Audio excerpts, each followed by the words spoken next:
Welcome to another episode of The Dark and Hour. I'm with my co-host, Richard Cox, and with us today is Raymond Holcomb. Ray Holcomb has over 30 years' experience as a law enforcement and intelligence officer. He served for 23 years as FBI Special Agent, 8 as a strategic planner with the National Counterterrorism Center, and 4 as a state Homeland Security advisor. Ray's FBI career included 15 years investigating foreign espionage, major drug trafficking organizations, organized crime, and national security matters. He also served as a member of the FBI's New York SWAT team and was appointed commander of the team from 1998 to 2001. Under Ray's leadership, the New York SWAT team assumed an expanded role, being involved in high-risk domestic arrests, providing overseas security and enhanced investigative capability for FBI teams deploying internationally in response to terrorism. He's also the author of Endless Enemies, Inside FBI Counterterrorism, to which we're going to be talking about a bit today. Ray, thank you very much for joining us. Thank you for having me, Adam. You know, you always seem to have a sheer fascination with being involved with law enforcement at a very early age. Why is that? I think I grew up at a time when there was a patriotic fervor in the country. I'm talking about post World War II, post Korean War. The Cold War was at its height. We were taught in school that we were proud to be Americans, and that the greatest threat to our democracy was communism, and that's how we were all brought up.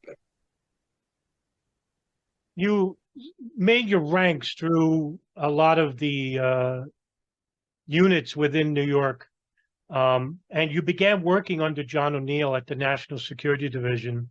How did you become part of this unit, and what did it entail? It was a special unit, Adam. It was focused on counterintelligence, which is, it's spotting or identifying the people who are spying on us. I was selected after working on a organized crime squad and a counter narcotics squad.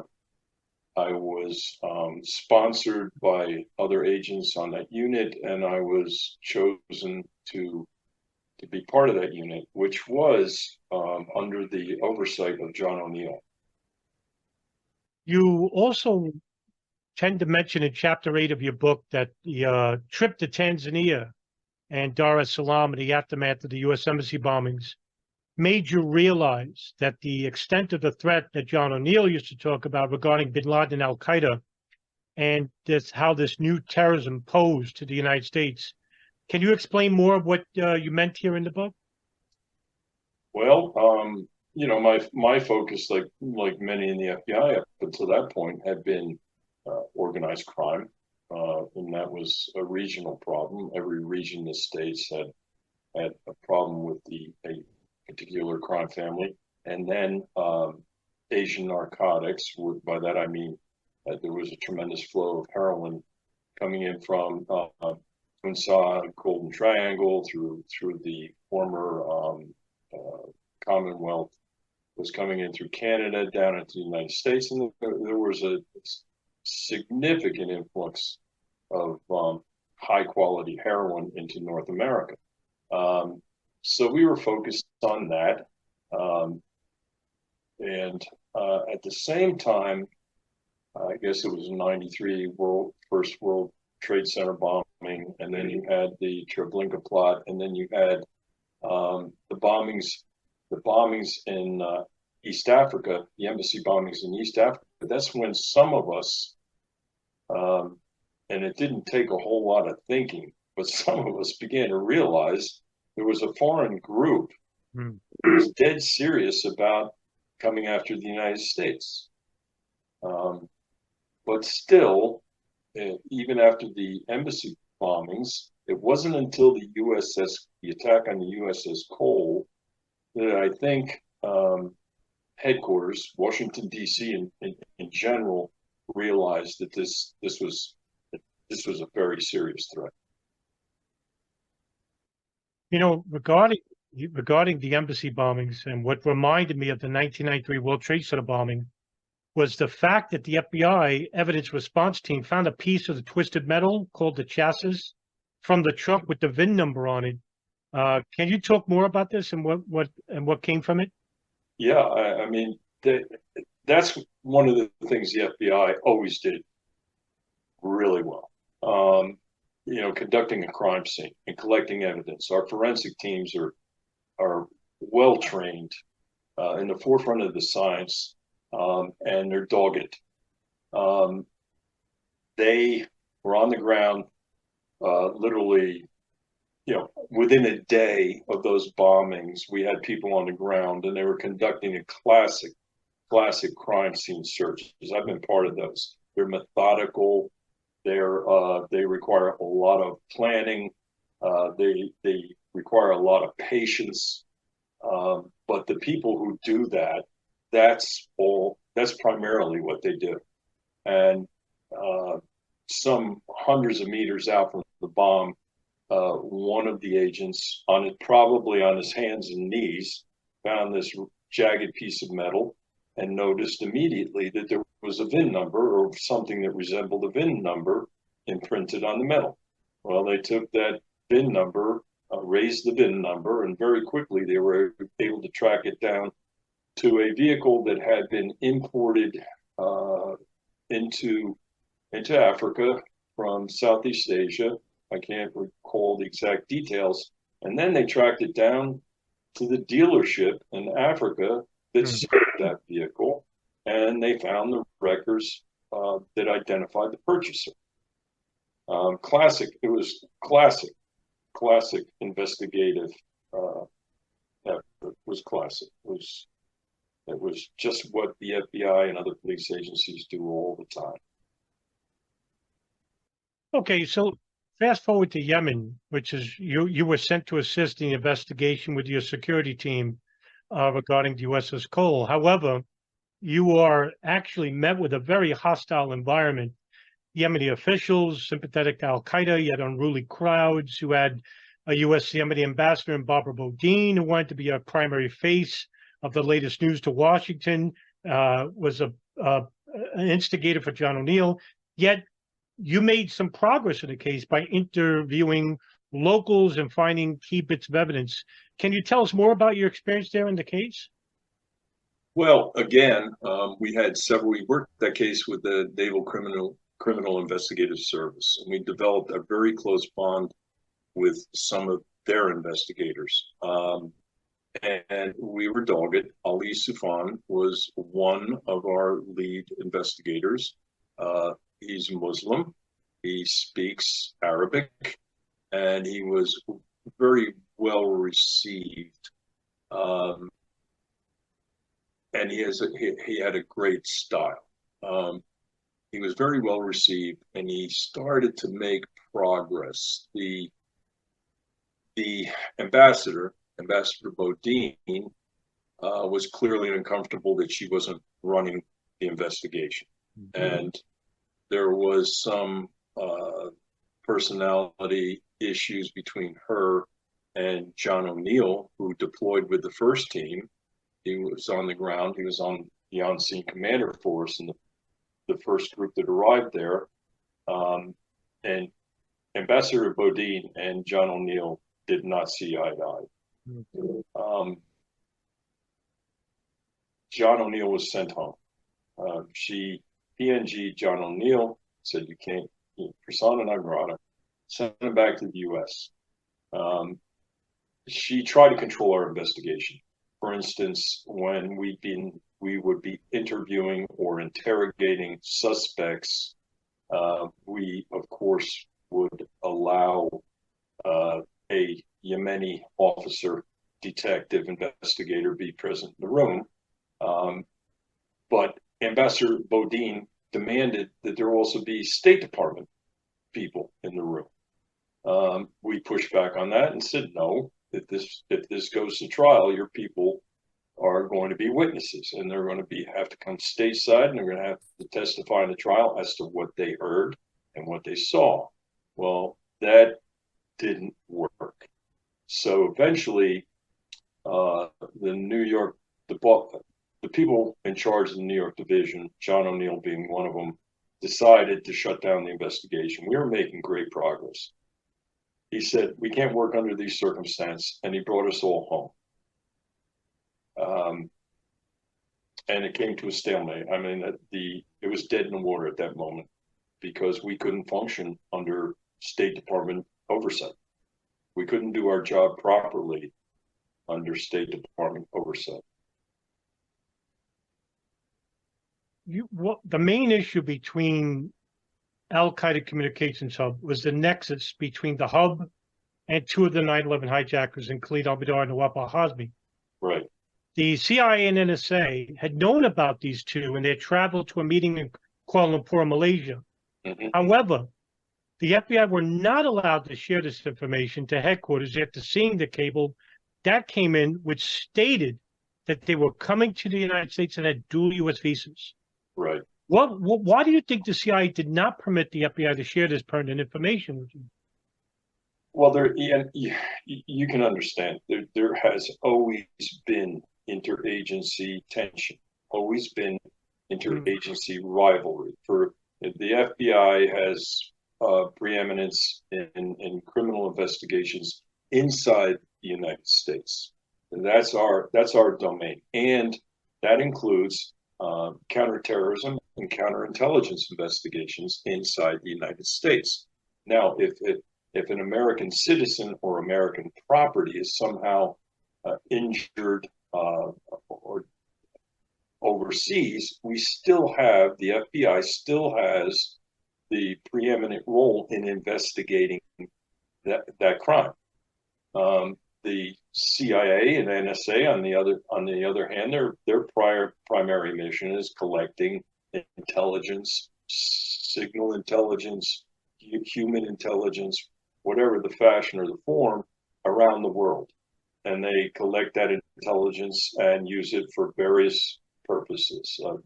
For one thing, they keep the President of the United States and the National Security Council abreast of worldwide threats and what's taking place.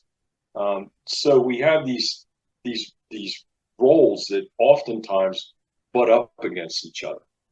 And this was a classic situation where they were collecting intelligence on individuals, and they believed, this is what I've been told, they believed that once, again, correct me, who was the first to arrive in the U.S.? Khalid al-Mihdhar and Nawaf al-Hazmi. Yeah, well, Mihdhar, they believed they had him under surveillance from the get-go. And they believed once he was in the United States that they could approach him and recruit him. They knew he had connections to Al-Qaeda, obviously, because he met Al-Qaeda-linked individuals in Malaysia. So they were intending to approach him and recruit him once he was inside the United States. Well, the latest, just to follow up on that, and it proves your point, because the Counterterrorism document is from Donald Counterterrorism, as he's part of the Office of Military Commissions investigating Saudi involvement with the 9/11 attacks. And what he found from interviewing people at the Bin Laden issue station and congressional officials was that there was a coordinated effort by the CIA to withhold information from the FBI about these two men. And not only that, they were running an operation which would be deemed illegal along with Saudi intelligence in monitoring both of these men inside the United States. And there is actually a part in the Joint House inquiry, which I've made even a special podcast episode on, where Carl Levin actually asks George Tenet, the DCI, basically telling him, did you even know about this cable that came in? And George Tenet lies and basically says nobody read that cable in the March timeframe, but yet over 50 case officers and analysts have read that cable. And of course, what we've just talked about is that this information was withheld because I've interviewed Mark Rossini from the FBI, and he basically said that, yes, that I was not allowed with Doug Miller not to share that information with FBI headquarters or I would be arrested. Yeah, and you know this, Adam. There was a thing called the curtain or the wall, right? Yes. Yeah, and you had a lower burden of proof if you're going to work counterintelligence cases, right? There was a lower burden of proof to start an investigation on an individual in a counterintelligence case. So if you had a clear suspicion, you were given certain warrants and authorities to eavesdrop or investigate individuals, including American citizens. And then on the other side of that wall, right, is your criminal side, where you have that higher burden of proof to open, probable cause beyond a reasonable doubt. You have to convince the court that you have probable cause to conduct these intrusions, and to conduct these investigations. Whereas you don't need that on the other side of the wall, intelligence side of it. So there was always, and this is internal too to the FBI. I'm not saying that the FBI was blameless, because there were people in the FBI that were working side by side with the CIA. Some of them were detailed over to Langley, and they were working side by side with the CIA, and they were they were getting bits and pieces of what was going on, bits and pieces. They were greatly uncomfortable with the fact that they were told, you can't share this information with the other side of your organization, with the criminal side of your organization. They were told that it would put them in jeopardy, their clearances, and possibly even worse. So there were some folks that were put in that position that were unable to share some, and they didn't get all the information. They were seeing bits and pieces, right? So that was taking place. You had the curtain, the wall, whatever it's been. I would add here that I've read the 9/11 Commission report, and I think by and large, and I know a lot of people testified in that report. I think by and large it's fairly accurate. I know a lot of people tend to, especially on the conspiracy side, tend to say that the report is false, but I would say it's an incomplete report, right? Only because it didn't add the NSA and the CIA's monitoring of the Yemen hub or the Able Danger program run by the Defense Intelligence Agency. Right. But I just want to make something clear with you, Ray. You were in Yemen when the 9/11 attacks were taking place. Yeah. So and at the same time, you're aware that there's an Al-Qaeda communications hub. But I want to ask you, were you or the FBI even aware that the CIA and NSA were listening to the phone calls of the Al-Qaeda communications hub beginning in '96? No. At least those in the FBI who I had a close relationship, including Ali Soufan and some of our top counterterrorism investigators. No, as far as I know, no, they were not aware. It just seems to be like it's tough for me. This is I know you were. I know that there's a wall and that there's like a sharing of information that is basically tentative. When Dan Cohen created the Alex station, he basically wanted to have all the intelligence services basically, I don't know if it's naivety on his part, but basically working in conjunction with one another honestly. Right. But that wasn't the case right off the bat. Right. Whether it was Scheuer disposition toward O'Neill or vice versa, or a combination of both. But it seemed that there was this nexus, this small nexus of analysts that basically did not want to share all information with the FBI regarding Al-Qaeda and Al-Qaeda affiliates in Yemen for whatever reason, if they wanted to flip al-Midar and al-Hazmi. But look at the repercussions of what happened. Sure. And to me, Ray, this is the biggest, I'm very critical of NSA, CIA here, and mainly more so NSA, because they seem to have been all but forgotten. But yet even the CIA basically says, and it's coming from Scheuer, that the NSA was the gold mine of information regarding Al-Qaeda, because at least they were monitoring bin Laden's satellite phones. that began Yep. even in the early Yep. 90s. Mhm. And of course, the Yemen hub since 96. I mean, that's a ton of information. Yep. It's hard to believe, isn't it, Adam? I remember the moment. I remember the moment in the Sana'a, the U.S. Embassy in Sana'a. I think it was within a day or two of the 9/11 attack. I remember the moment when Ali Soufan came out of the chief of station's office, and he had a look of shock on his face. And he walked up to me and he said, and I'm paraphrasing here because who can remember 22 years ago, right? Walked up to me with a look of shock on his face and he said, they've been listening for months and months. They knew that Al-Qaeda individuals have been dispatched and traveled to the U.S. And this is the first Ali Soufan, our lead investigator, ever heard of this. The chief of station that day shared that information for the first time with the FBI. Why did they do it? Why did they even share it? Well, you think about it. Think about what just happened. The drums were beating, right? The drums were beating. America was very angry to the extent that even the then president of Yemen, Saleh, right? He called us in, and I and another agent were Ali's security. We went down to President Saleh's office, and President Saleh personally apologized to Soufan and the NCIS official who was partnered with us for the attack. He was very emotional, very upset.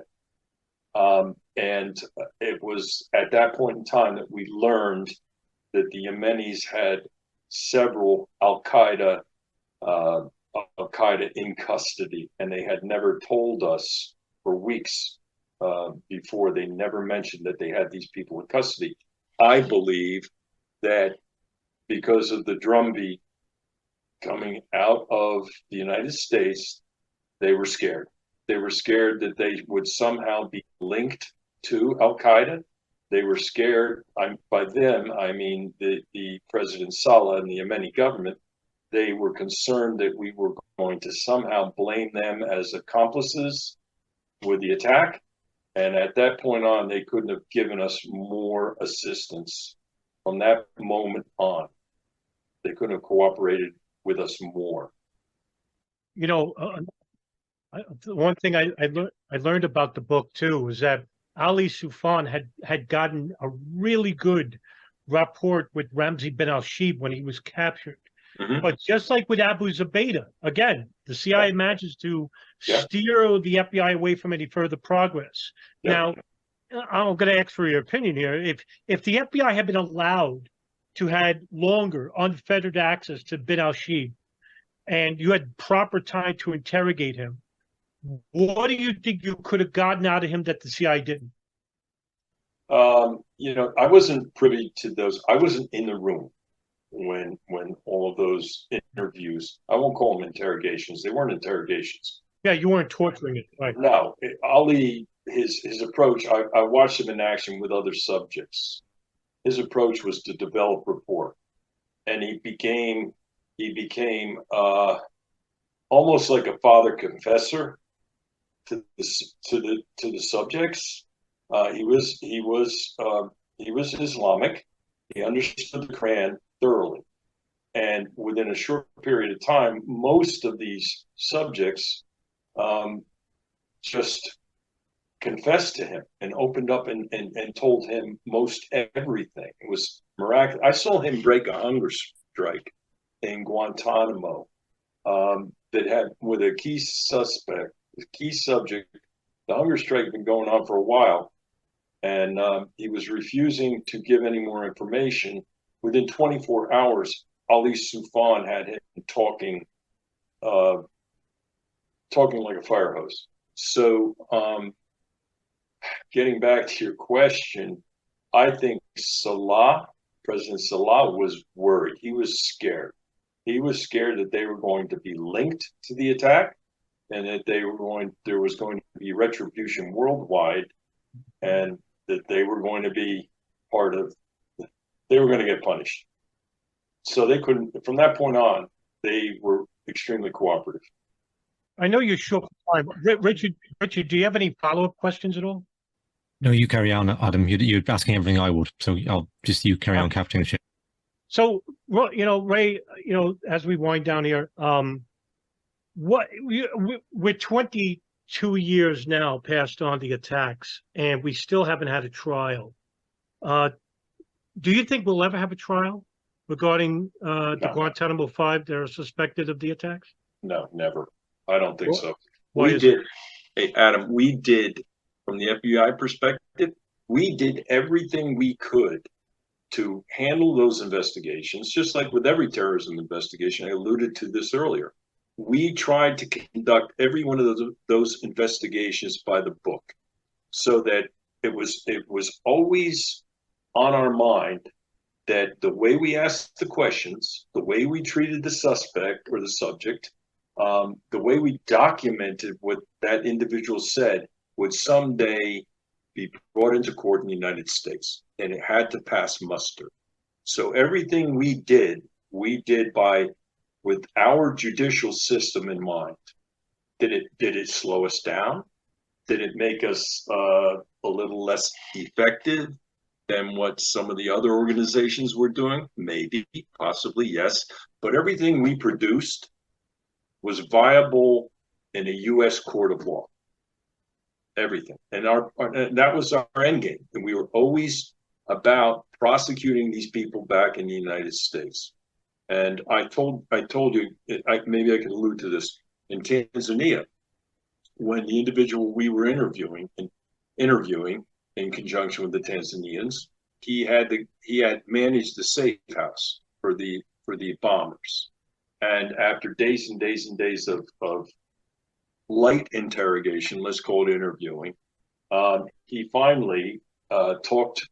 He finally said he wanted to talk. He wanted to tell us everything he knew. So what did we do? My first job was to get on the phone and call John O'Neill in Washington, D.C. And what was I told? Get him a lawyer. I walked back into the room, right, with a handful of Tanzanian police, State Department police, CIA people, and I said, stop talking right now. Where can we get a counsel or an attorney for this individual? They looked at me in shock. And finally, they said, wait, there's a law school downtown. They jumped in a car. This is a true story. They jump in this car, drive downtown, dragged a law school professor. Now, you understand that in Tanzania, they still follow the common law to some extent. Mm-hmm. Similar jurisprudence as we do. They grabbed this professor out of the classroom. He's terrified because he doesn't know where he's being taken or what he's done. He still had his wig and his cloak when they dragged him into the One Police Plaza, as we called it in Tanzania, and he was scared. He didn't know why he was being. And he walked in the room. We said, "Sir, you're now the attorney for this subject," and he took the subject in the back room. They had a conversation for about an hour. He came back out and he said, my client is prepared to give you a full statement, which he did. After that was over, we asked the attorney, how did that happen? How did you get him to cooperate so quickly? He said he'd rather spend his prison sentence in an American prison than a Tanzanian prison. My last question, Ray, history tends to repeat itself in some form. Right. Do you feel that a 9/11 style attack could happen in the future, and the worry would be that certain domestic intelligence services would not share information in the future? Do you think something like that could happen? You know what? I don't, Adam. I think that we've become such a in some regards, totally overly transparent society, right? Whether it's because of social media, the internet, whatever. It's really hard to keep a secret in the United States. I think that we are due, and it's coming, a 9/11-like attack. We're allowing hundreds, if not more, of potential terrorists into our southern border. You see what's going on in Israel right now. I think it's coming. There's no question about it. And I think our agencies are distracted. I think our key intelligence security agencies have been distracted for years now. There hasn't been a legitimate concern about international terrorism.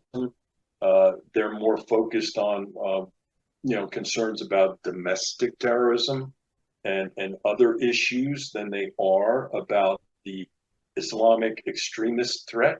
But it's coming back. There's no question about it. But the intelligence agencies that should have been identifying this Hamas buildup in Gaza, maybe they did, maybe they didn't. But it looks to me like the Israelis were caught totally off guard. Why were these? We'll find out. I guess at some point we're going to learn how that happened. But I think our intelligence agencies and our security agencies are totally distracted. Whether that's intentional or not, I could only speculate. But I think they're focused on the wrong thing. Ray Holcomb, former FBI special agent and author of Endless Enemies Inside FBI Counterterrorism. I can't thank you enough for coming on the show today. Thank you so much. Thank you, Adam. I appreciate it. Thank you, Ray.